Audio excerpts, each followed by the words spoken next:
And welcome to another episode of Filmmakers in the Making. We got today Amanda, Lynn, Joyce, correct? Yes. So she's an actress, camera, writer, directing, pretty much all in one. Correct. So tell us a little bit about you before filmmaking. What you were doing? Okay. Well, I was actually in school for pre-med with biology, and I was doing that because I was like, I want to make my parents proud and whatnot, and not be broke.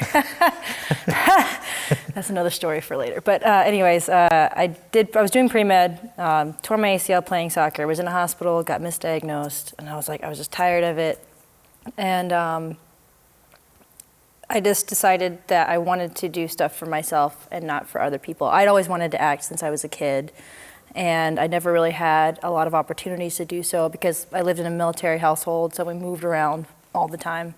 So I think I took like an acting class in college, and it was just acting one. Did some stuff there. I did like a couple of short plays with Augusta University. And then, but I really started getting to acting at Le Chat Noir, which is a local black box theater in Augusta, doing improv, actually, with Schrodinger's cat.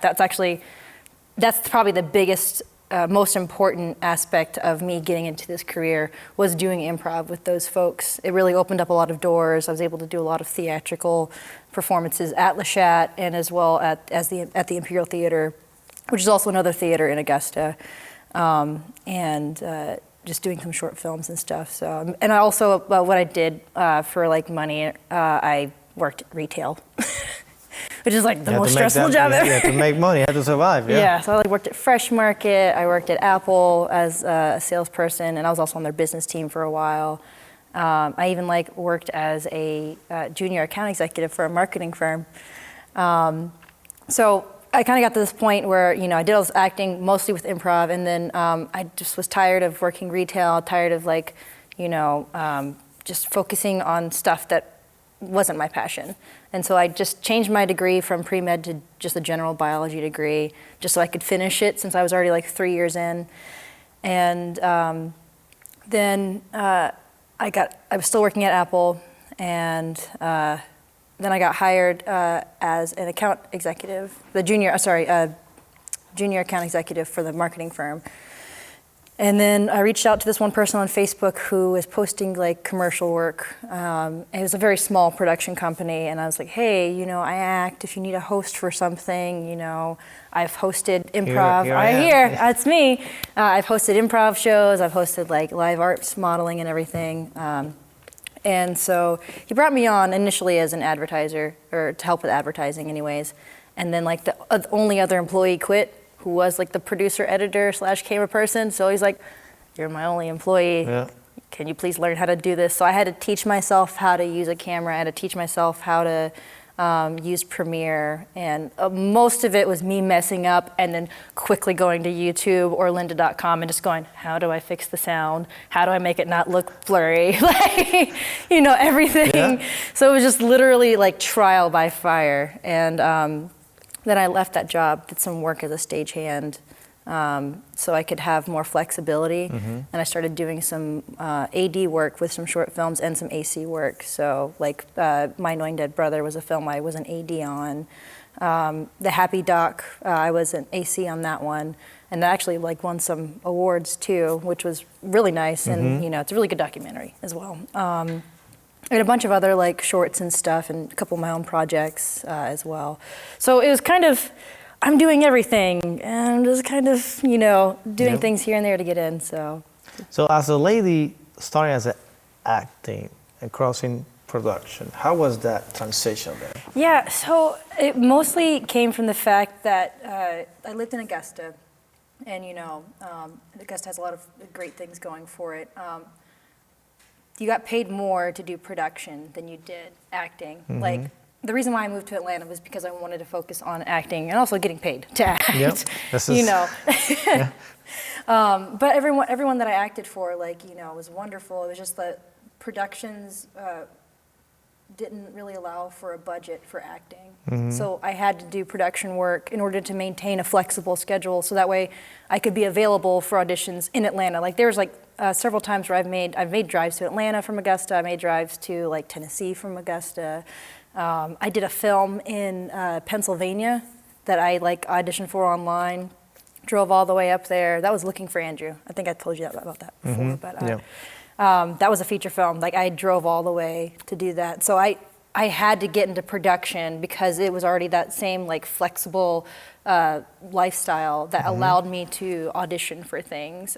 Also, being in production has made me a better actor because I know how the pieces of the puzzle work, and I can help like if sound needs something. I'm not going to just be like walking around with like my mic turned on for hours and draining all the battery, you know. So yeah, it's very interesting. A lot of people are like, they're like, oh, why don't you just focus on the one thing? I'm like, well, I just really enjoy doing both. So well, I really liked what you said. You had to drive all the way up to Pennsylvania. Yeah, I had to drive all the way. So how was you get? Did you get the role? I did get the role. Well, excuse me. I auditioned online and through indie film casting, and they initially wanted me to be their AD. Okay. They initially wanted me to be the AD, and then someone dropped out, and they're like, "Oh, you do acting too?" And I was like, "Yeah." I was like, "Oh, well, do you want to be the lead role in this film?" Oh, let me think about it. I don't know. Yeah, right. Let me call my manager to see what. Call my manager, yeah. And so they were like, "Okay, cool." And then I drove up there for the actual film itself. That's actually funny. Another film that I worked on, Follow the Stars. I initially applied to be the AD, and then they're like, "Oh, but you do acting, right?" And then they're like, "Okay, you're an actor." Yep. So and then I was the lead in that one too. So I know that you act on a film that was shown in film. So how was the experience? Oh my God. So I had never acted on film before, the short film, and I've done plenty of digital, and so I was definitely very nervous because I knew we only had one take for every single shot. Wow. And yeah, but I will say everyone that was in that production worked their butts off. Like you could tell people stayed up late to make sure that they had like, you know, all their shot lists lined up and, you know, where they needed to be. Everyone was extremely professional. We rehearsed things, I don't know, like 50 times. We did so many rehearsals before the actual shot was taken. And as an actor, I was able to tap into an energy that I didn't think I had, because I knew I only had one shot. I couldn't just do like 5 more of the same thing. So I had to rehearse. And so it was more similar to theatrical acting, because when you're on stage in front of people, you say the lines, you only have that one time, and then the moment's passed. Yep. So I think that's the beauty of working with film, is that because you have that limited ability of like just automatically seeing it or just taking another shot, it pushes you to give your best. And I felt like I did my best without being nervous or like completely like worried that I was doing the wrong thing. So it was really great. I'm very thankful to have been in it. So will you be in film again? Oh yes, absolutely. Yeah, on film. Yes, I would love to do it again. Perfect. So now now you do more production. You do more production. You do more acting. Well, I've only been in Atlanta for like a little under a year, so it's kind of imbalanced. I've been doing more stagehand work, like with the Atlanta Opera and all the music venues with the local 927, and they've been so generous and so very great. Like, I wouldn't have been able to move up here without them providing me work. And it's great because it's also flexible, just like all the production jobs, getting that work. And but I've also been able to do acting with Netherworld as a haunt actor, so I get to dress up like a crazy monster and like scare the bejesus out of people all the time. Like I have like a bruise here because I ran into a coffin. I mean, it's like healed up now, but like you're in the dark, so you can run into stuff. This is scary. Yeah, so I was able to do some stunt work with them too, which was also really cool. I did that short film that was on film not that long ago, and I also got like cast in a web series. So only being here for about a year, like being cast in like 3 different projects, like three very different projects, like is pretty awesome. Yeah. I'm also a trivia host too. I forgot about that. Oh. I have to host trivia tomorrow. Oh, tomorrow. So. Yeah, tomorrow, Wednesday, and Thursday. So yeah, it's really fun. And that's with Outspoken Entertainment. They've also helped me land a couple of DJ gigs and just some bingo gigs, which is just, it's literally me just selling my personality. Yeah, I see. And it's really DJ, fun. You do trivia, and also I know you do some stand-up comedy. I too. do. I do more stand-up. I did my research. You did do your research. I do more stand-up in my room, but no, I will be starting to do some more stand-up soon. I've just kind of got to get my set really ready, and but I'm excited to start doing that because I've done improv for 8, 10 years. I don't know. It's been so long. So just transitioning from improv to stand-up, I feel like I've experienced enough really crappy things in my life to relate to others. Okay. So, all right. So what's the difference between acting and stand-up comedy? Is it the same thing? What's different there? Okay, so acting, you have a team of people helping you. So if you look bad, you have 1,000 other people to blame. If you just stand up and you do bad, it's just your fault. That's just your fault. You rehearsed your content in the mirror. You were like, is this funny? I think it's funny. And then you test it out on your friends. They don't know that you're testing it out. I test it out on my friends all the time. They don't know. They never know. You better go watch this one. Yeah, so if I hear them laughing, I'm like, all right, that was a good one. I'm going to write it down. I'm going to write that one down. I'm going to keep it. Well, it will depend where you actually do the stand-up comedy. So do you do a research what type of audience is going to be there or something? Because I'm pretty sure a joke for younger people is not as funny as older people. Oh, yes. Okay. So, yeah, considering your audience is a huge thing. And I've honestly used hosting trivia kind of as another tester, a play test to see what kind of humor works in different venues. The Sombreros and Tijuana Joe's, they're more family friendly, so there's usually kids, and there's also people from kid to older. So I try to keep it a little bit more clean. I still do a couple of self-deprecative here jokes and there, because to keep it, but I keep it on me. I don't ever say it about anybody else. And then at Irby's, it's it's a bar, so it's just usually 21 to 45. So you can be a little bit more adult there, but. Yeah, reading the room is important because if you don't read the room, that's how you don't get jobs anymore. So it depends. I since I've done improv for so long, I'm usually able to pick up on other people's cues on if they're liking whatever material is going on or not. So a couple of days ago back, I was, we are friends on Facebook. I was growing up. I saw a video caught my attention about be broke and all that stuff. So, can you elaborate a little bit about that content in that video? So I'm friends with a lot of people and a lot of people on Facebook, and I just noticed that there's a lot of people that are worried about where they are in life. They're really stressed out that they're not where they thought they would be at age 25 or 30 or 45 or whatever. And I'll have people message me every now and then or just make a comment saying, oh, you're having so much fun, or you're doing this, or I wish I could do that, and all this. And I was just like, it's okay. I'm also broke, We're on the same boat. We're on the same boat. I work 8 a.m. to 11 p.m., 4 days straight sometimes. Being a freelancer, it's very difficult. I would not have been able to move up here if it wasn't for my best friend, Devin Yeager.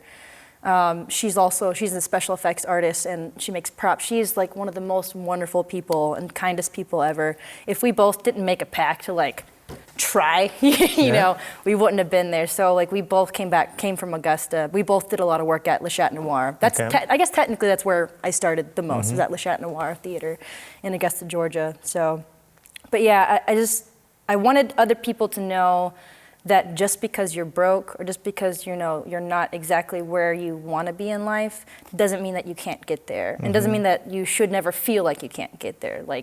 You don't have to wait for things to happen to feel like you deserve to be happy. You deserve to be happy now. So I guess I just wanted to relate that no matter how famous or happy or glamorous everything looks, life is still kind of cruddy for everybody. And to just keep pushing on. Yeah, it's definitely true. So now you touch about motivation and all that. As an actress, how you network and how you get work and how you get how you get people see you and sell yourself. I think that's The biggest thing is Facebook. Biggest thing, Honestly, Facebook. yeah. So I also I created my own webpage. So I have an online portfolio that anyone can go to, and anywhere that I have any work or that I interact with people, I make sure my website's on there. It's amandalynjoyce.com, just in case. If you should put it in the lower third Yeah, or we wherever, put it you know. somewhere. Just somewhere right here Here, or up yeah. here, just everywhere, you know. Or here. It's Right right in here, the center. So right in the face. don't be so on your Facebook right there. Yeah. But no, honestly, Facebook has been the biggest thing. Also, you know, going to network events, doing a lot of Google searches, and you know, getting really deep into research. And whenever I attend events, like you know, pushing myself to actually talk to other people. It's really hard. Like I know I seem like super extroverted, but when I'm around new people, it's just like that's not physically what I do, but on the inside, that's how I feel. Yeah. And I think a lot of people feel that way too. But yeah, you have to not be afraid to put yourself out there, because honestly, half the jobs I've gotten have been through people that I didn't even think had a contact in the film industry.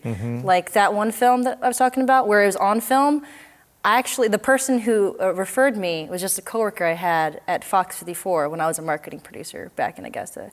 Like she was just my HR manager, and she was like, "Hey, I know you moved to Atlanta, and like I have a friend who's doing a film, and I'm totally going to recommend you." And then they cast me, and I was like, "All right, cool. So just be nice to people, listen to them, like be a friend, like don't be a butthead. Like that's really all you need." Like I know a lot of people have that like issue with like meeting new people, but or just being in situations where you don't know how to relate to other people. But if you just kind of sit there, especially these social gatherings or social events, you can listen to their story, and then you can relate to them that way. So. And you said something very important. You never know who's going to help you. Yes. So.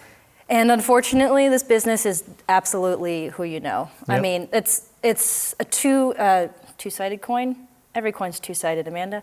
A double-edged sword. There you go. That's more menacing. It's a double-edged sword because whereas it can help you, it can pave the way for you to become better in your career, it's also can be harmful if you don't know how to interact with people, if you say the wrong things, or if you're just rude, which, I mean, you shouldn't be rude anyways. Yeah. But it's also for people that don't necessarily have the access to that. Like, I'm lucky, like, I'm a white woman. I have privilege, and I'm pretty. Yeah. I'm pretty.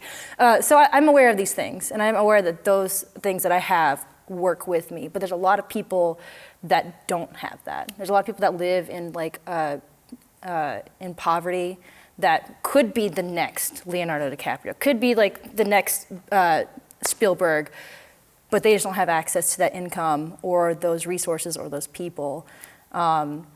So I guess, and that's another reason why I got into acting. At first, it was like a form of escapism. Like I just didn't like myself. I had self-esteem issues, and I just wanted to be somebody different.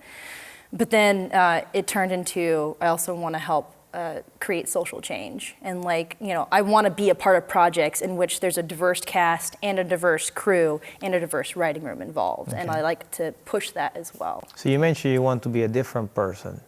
Oh, yeah.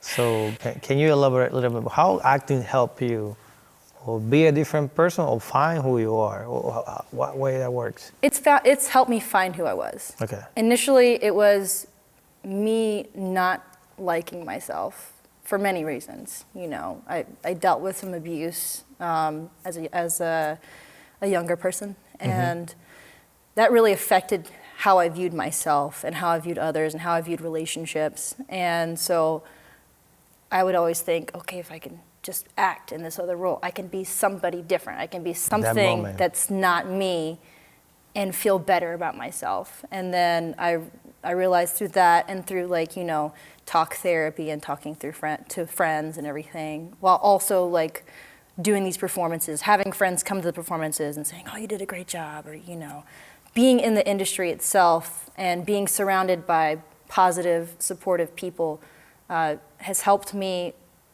form the person I am today. Like, I wouldn't have like a shaved head and red hair now, Yeah. like 10 years ago if I started. And it's helped me develop into the person that I wanted to be, which is confident, wants to tell my story and other people's story, and just wanting to do the best job possible, because we're only here, for all I know, like once, and then we're dead, and then we're real dead, and then we can't do anything. So yeah, it's kind of a roundabout way of saying yes. So how do you came out of the shell as an actor? I would say improv. Improv really helped with that, because at improv you have to kind of just make a choice, and I was in an environment where I felt like I had to fit this type of person, or I had to go to school and I had to make good grades, and still stay in school, get good grades. Like, don't, I'm not telling you to quit school. Not yet. Yeah, just for the record. But for me, that was my realities. I felt like I had to fit what everybody else wanted me to be. And so I was really shy. I didn't really want to come out of that because I had to be that. But doing improv really helped me get out of my shell, because it allowed me the freedom to just say yes and. Like, for someone to just say, here's a gift of funny, accept it, and then go with it. Hand me a gift, and then you have a big old huge pile of improv gifts that hopefully the audience is laughing at. And so doing improv, doing that, and then having the audience laugh at me just being silly, or me just saying something, just doing it. The fact that they are encouraging me to just do really helped me realize that I could apply that to even more aspects of my life. So that's why I've mentioned improv is such a big part of my journey, because I wouldn't be the actor I am today if I didn't start doing improv.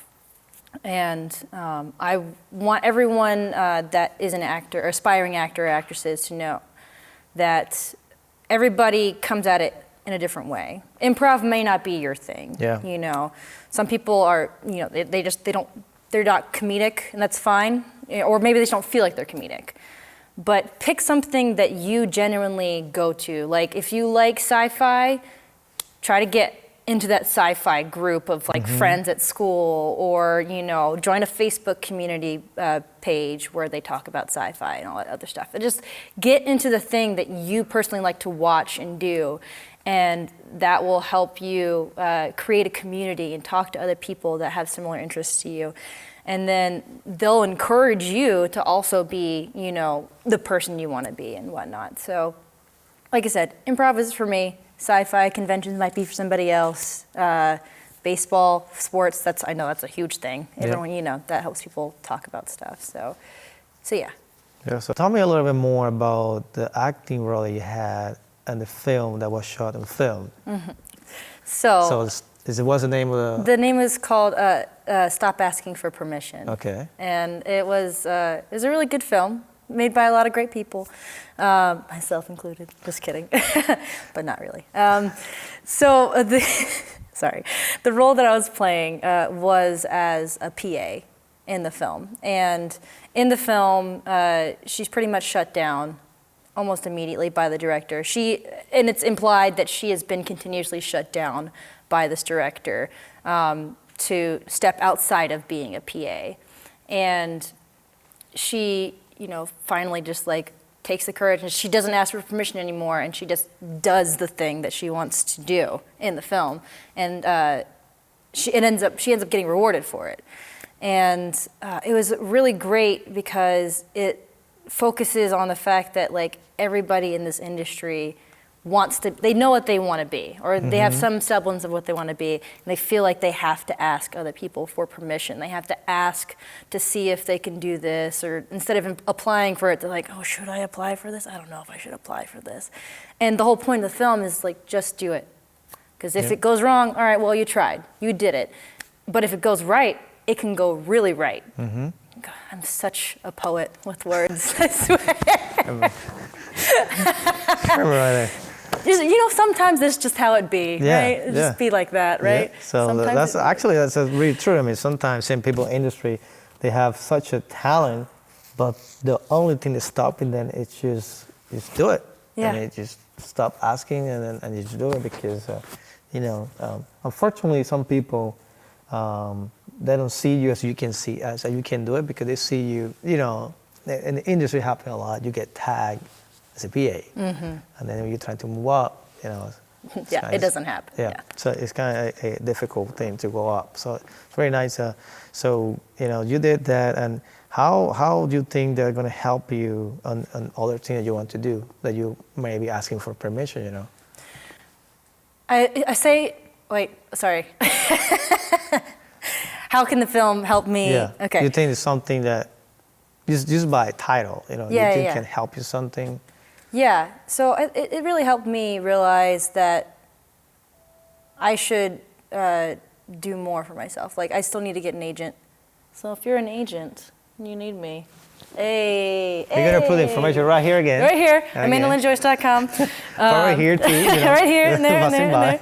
I'm just saying, I'm great with kids, elderly, and dogs. I like dogs. I like digs. Sorry, that was a movie quote. Anyways. You like what is it? I like digs. It's from Snatch. Oh. It's a funny. Okay.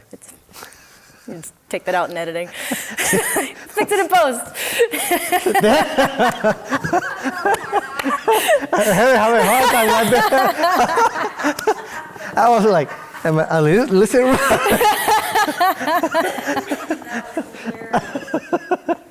Oh man. So I'm a really big free associator. I don't know if you get that. It's from all the improv brainwashing me. Yeah. But no, so I still need to get an agent. I had one a while ago. I didn't live in Atlanta, so it was very difficult for me to really do anything. I ended up parting ways with them. But now, after doing that film, it's given me the confidence to be like, you know what? I'm gonna go ahead and submit to that talent agency. Just gonna do it. Or I'm just gonna do this YouTube interview and hopefully some agent will see it. You're gonna pop up right again? Yeah, just right here again. No.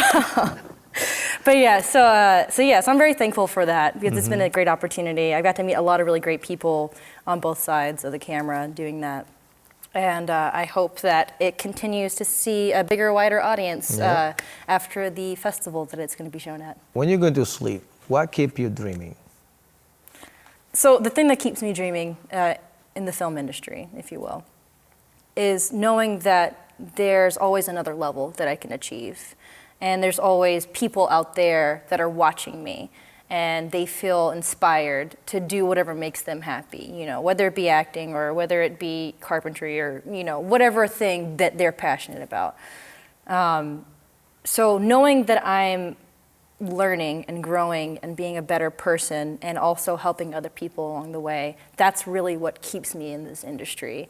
And I hope that other people feel that same way whenever they're doing whatever they're passionate about. Like, it's not always, roses and daisies. Like, there's a lot of times where you have to, sleep for 3 hours, go to, 5 different casting calls, submit for so many things that you're never going to hear back from. But when you get the one that says, we want you to do this, and you get an opportunity to shine, it's, the best feeling in the world. Like, the one day that you're on set makes up for the 364 days where you're just sitting there reading emails, doubting yourself, wondering why you don't have a 9-to-5 to pay for all the bills that don't care about your dream. Yeah. And knowing that it's difficult and knowing that you can succeed, no matter what those difficulties are, that's really what keeps me going. Great. So thank you so much, Amanda, being here. It was a pleasure. You just share great information. And for people out there, please, share this with somebody share, but you don't know who needs this. So some people may look happy and they may look they're doing great, but they may need to hear this to keep going on. So please like us and then share us. And thank you so much for watching us. See you in the next episode.